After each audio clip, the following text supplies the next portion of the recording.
Christopher Nolan is set to tackle one of the oldest and most revered adventure epics.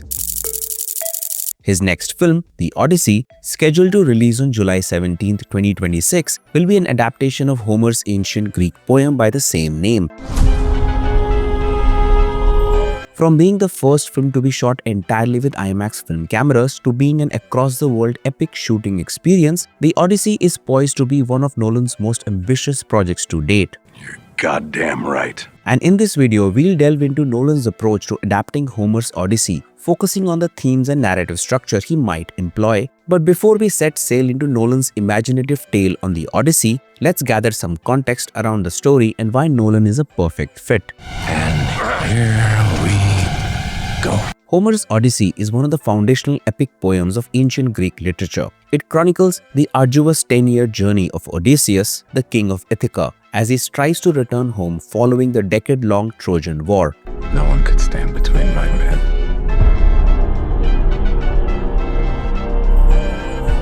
and home. For those who have seen Brad Pitt's movie Troy, you can recall that Sean Penn, more famously known for being Ned Stark on the Game of Thrones TV show, played the role of Odysseus, who is widely credited for being the mastermind behind the Trojan horse strategy, which led to the downfall of the heavily fortified city of Troy. After the fall of Troy, Odysseus voyaged across uncharted seas, confronting monsters, temptations, and the wrath of the gods, all in an effort to return to his kingdom and family. Meanwhile, back in Ithaca, his wife Penelope and son Telemachus struggle to fend off a crowd of unruly suitors who believe Odysseus is dead. The poem follows the in medias res narrative structure, meaning in the middle of things, and is divided into 24 books that alternate between the adventures of Odysseus and the efforts of Telemachus to find his father, a narrative structure that already mirrors Nolan's fascination with time and non-linear narratives, making him an inspired choice for this kind of a material as it mirrors his love for non-chronological storytelling. Nolan might even begin the film in the midst of Odysseus' wanderings, using flashbacks or recountings to reveal earlier events, a technique he has mastered in his prior work. This anachronistic approach would capture the poem's spirit and give the audience a puzzle-like narrative to unravel, a hallmark of Nolan's style. The journey of Odysseus spans 10 years, and prior to that, he is at war for 10 years. By the time he returns, 2 decades will have passed since he left Ithaca. His infant son has grown into a young man, and his world has moved on without him. Nolan has repeatedly explored the burden of time on personal relationships, most notably in Interstellar, where Cooper's voyage causes him to miss decades of his daughter's life. In Interstellar, time dilation transformed a few hours on a distant planet into years lost back home, emotionally wrenching the protagonist. In The Odyssey, the effect is more literal, and the emotional drive to reunite with loved ones after a long absence is a powerful connection between Interstellar and The Odyssey. We can anticipate Nolan emphasizing this heartache and urgency in Odysseus' story the same way Interstellar hinged on a father's desperation to return to his daughter. I'm coming back. Another key theme is the value of cunning and intellect over brute force. Nolan's protagonists often rely on cleverness and elaborate plans. Think of Inception's layered dream heist or The Prestige's complex illusions. It's easy to imagine Nolan reveling in Odysseus' famous tricks, such as calling himself nobody to fool the Cyclops. You have your sword. I have my tricks. These moments could play out with the same satisfaction as a well-executed con in a Nolan thriller. The Odyssey also involves identity and disguise, Odysseus returning home in the guise of a beggar to assess friend and foe. Nolan has explored identity puzzles and hidden personas like the dual identities in The Prestige or even Batman's disguise in the Dark Knight trilogy. Expect Odysseus' homecoming in disguise to be a tense sequence of deception, likely filmed in a suspenseful dramatic fashion. Then there is the interplay of fate and free will. In Homer's world, gods frequently intervene in human affairs. Athena guides Odysseus and Telemachus, while Poseidon's wrath hinders Odysseus at every turn. Odysseus will never reach Ithaca.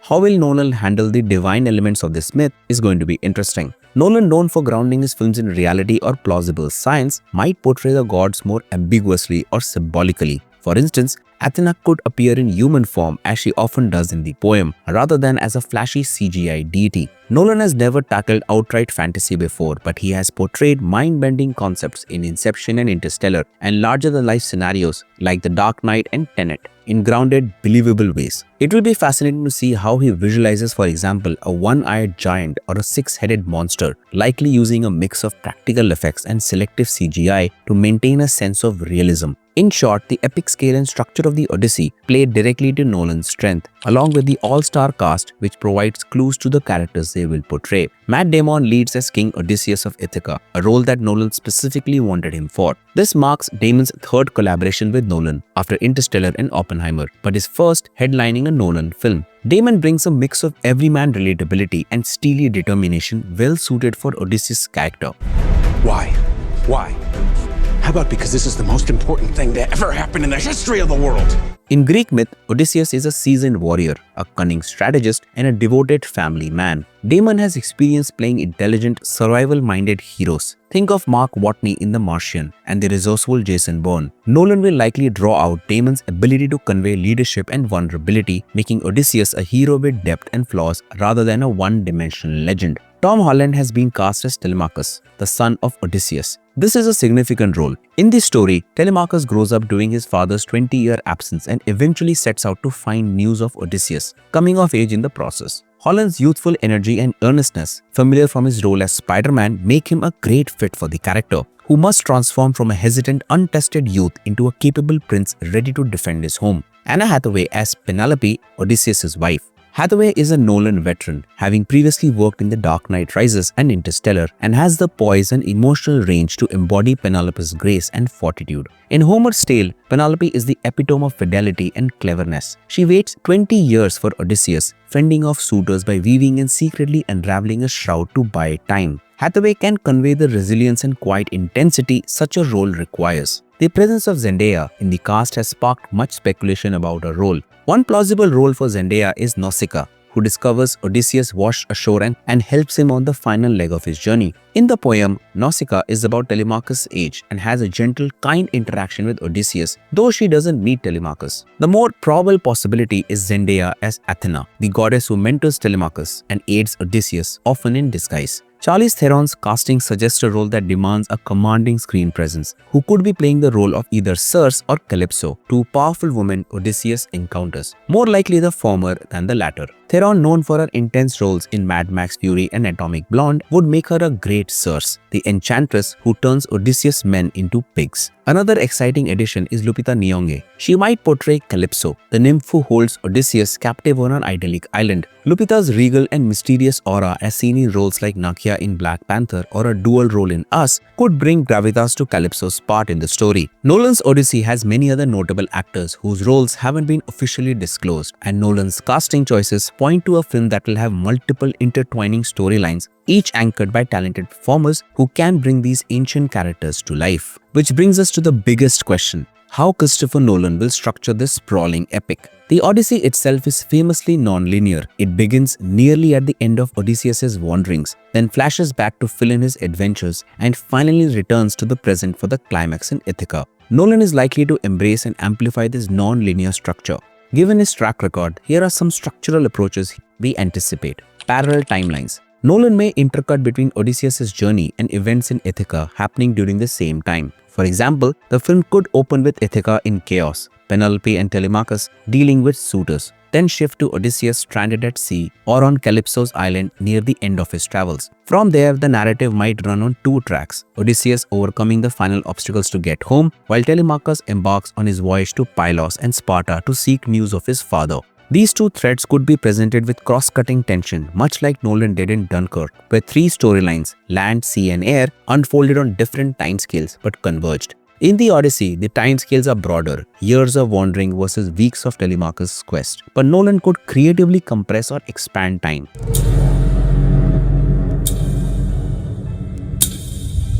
In medias res opening, Nolan could begin the film in the thick of the action. Perhaps we'll meet Odysseus on Calypso's island, longing for home, which is how the poem opens in Book 5, or amidst a storm at sea. Starting this way allows immediate excitement and mystery. Nolan might then backtrack to earlier adventures like the Trojan horse or the Cyclops encounter. Nolan could include a prologue sequence showing the end of the Trojan War, establishing Odysseus' cunning with the horse and perhaps his fateful conflict with the gods. Such a prologue could be similar to how the Lord of the Rings films opens with a backstory.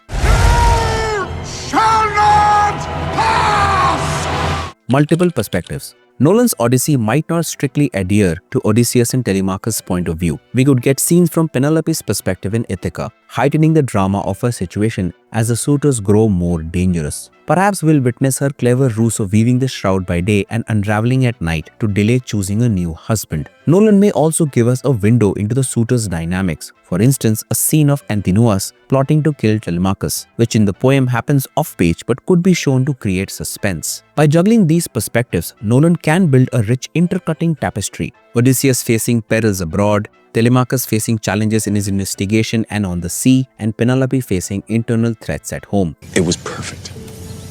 Perfect. Climactic convergence. If executed well, all these threads will meet in the film's final act. In Homer's text, Odysseus returns in disguise, and after revealing himself to Telemachus, they together carry out a plan to massacre the suitors and reclaim the throne. One can imagine a build-up similar to the coordinated climax of Inception, multiple layers of action peaking together. Expect the Hall of Ithaca showdown to be brutal and swift, much like the sudden violence in Dunkirk or the hallway fight in Inception, but also deeply cathartic as decades of longing are resolved. Overall, Nolan's structural approach will likely make the Odyssey accessible yet intellectually engaging, which brings us to the tone and visual style of the movie. When we imagine Nolan adapting the Odyssey, we can be sure the tone will be epic, grounded, and intense. Nolan's films typically maintain a serious, dramatic tone with flashes of emotional warmth and very sparse humor. It's Wayne Enterprises, Mr. Earl. I'm sure they'll call back. Bruce, you're supposed to be dead.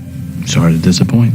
We should expect the Odyssey to treat the myth with reverence and realism, more historical war drama in feel than a light fantasy adventure. The production is aiming for a lived-in, ancient world, likely featuring weathered ships, realistic Greek architecture, and landscapes. This aligns with Nolan's preference for practical effects and real locations, which create a sense of immersion. The visual style will be a significant factor. Cinematographer Hoyte van Hoytema, Nolan's go-to DP in recent years, is on board, meaning we'll see grand, sweeping IMAX visuals. Nolan and Hoytema have shot in challenging real environments before: the fierce North Sea in Dunkirk, the deserts and mountains of Interstellar. For the Odyssey, filming reportedly takes place in locations such as the Mediterranean, the UK, Ireland, and Morocco. By shooting on locations across the globe, Nolan is ensuring that each segment of the Odysseus' journey has a distinct and authentic look, rather than relying solely on green screens. Additionally, Nolan is making technical history with this project. It's the first movie to be shot entirely with IMAX film cameras, and for those who are thinking, what's the big deal in this?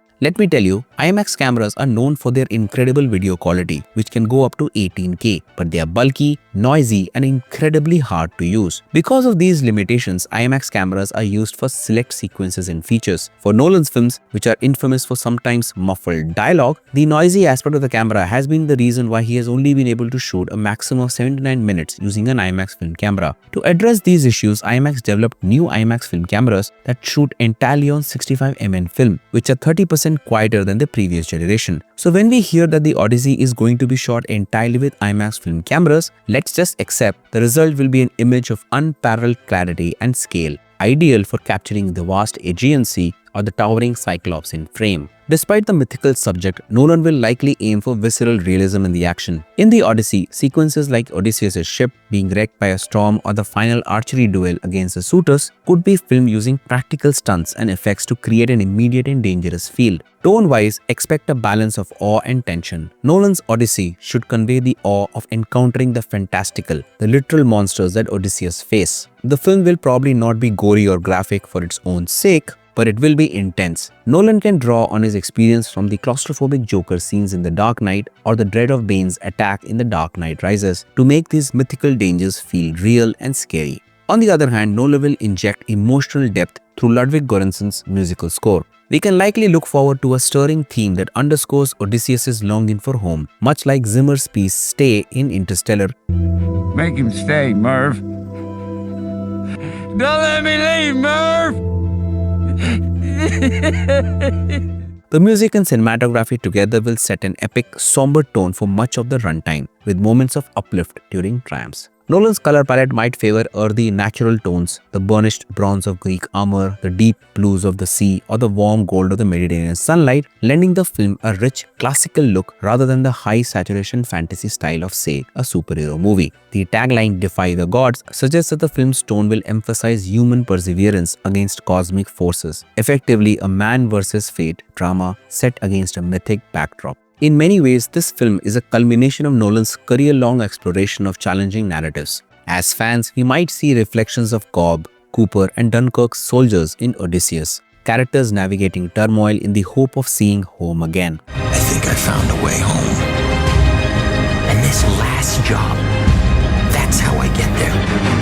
The Odyssey promises to be both classical and innovative, a film that could introduce Homer's epic to the new audiences through the language of modern cinema. If Nolan successfully marries spectacle with substance, as he usually does, the Odyssey might become a landmark, a speculative fiction grand take on the original adventure story. So here's the question for you. What are you most excited to see in Nolan's Odyssey? Drop your thoughts in the comments below. We have many more videos planned for the Odyssey, so if you like this video, please subscribe to our channel and click the bell icon to stay up to date with our latest content. Thank you for watching, and I'll see you in the next video.